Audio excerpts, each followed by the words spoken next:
My first question is the bombing of Gaza Strip to destroy Hamas military targets a justified action? Can it be justified in that proportion? Look, Henry, I'm going to give a long answer. I do not consider myself qualified to say whether it's justified or not. There are too many people willing to take sides. Some say it is justified, some say it is not justified. What I would say is the attack on innocent Israelis that happened on the 7th of October, the worst attack on Jews since the Holocaust. I don't have words for that. I mean, I go for cruel, I go for barbarous, I go for despicable. All these words fail.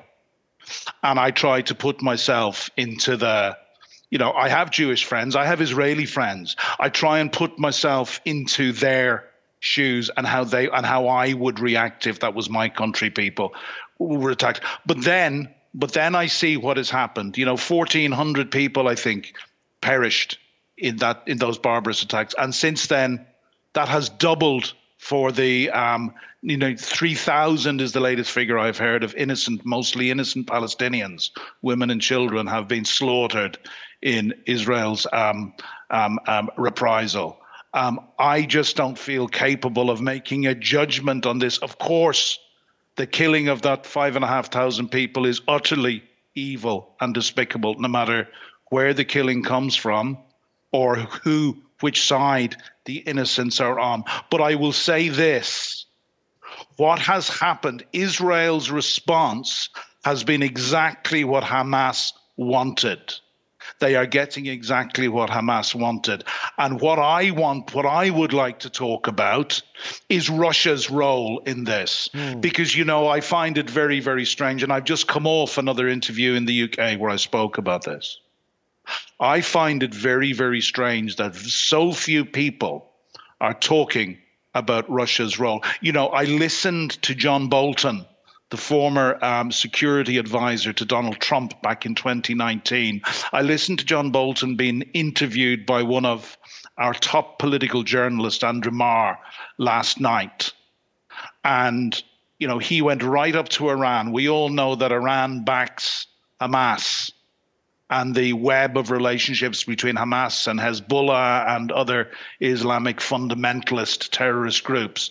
But Bolton went right up to Iran, but stopped short. Now, two things. I have been doing my research for the last 48 hours. I've also been speaking to my contacts, some of them closely connected to our security services.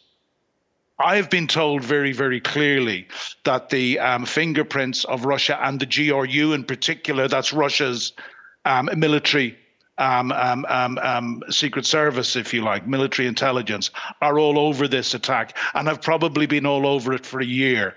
President Zelensky came out. Our leaders are not saying anything at the moment. President Zelensky came out on the 10th of October and said very, very clearly that Russia's fingerprints were all over this, and we're all over this going back a year. The level of the attack, we simply do not believe that Hamas had the capacity to carry out on their own. And let's look at one thing. There is what I would say at the moment, because I'm being very careful. I'm trying to be very careful. There is a huge amount of circumstantial evidence. I believe that our various security services probably have more than circumstantial evidence, and in their time, they will decide when to come out with that. That's above my pay grade, right? But who is the only one to benefit from this horrible, horrible situation that is probably approaching? Vladimir Putin. The answer is easy. Yeah. It has taken the heat and the attention off Vladimir Putin. He's gone off to meet Xi. Most of the world don't even recognize, his no limits friendship partner in China, who, as I've said before, is standing back and waiting to see how this comes out. Russia is the greatest threat to the world order and to peace in our world that we have at the moment.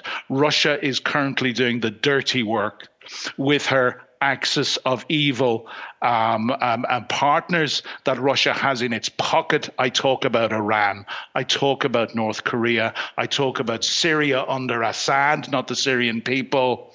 And I talk about Belarus, of course, under Lukashenko, certainly not the Belarusian people. Right. And we have seen the very, very worrying signs of the expansion of BRICS and how India is leaning and so forth, and how Brazil may be leaning. So, sorry, Henry, I just don't feel, no, the slaughter of innocent civilians is not justified, whether they're Palestinians or whether they're Israelis.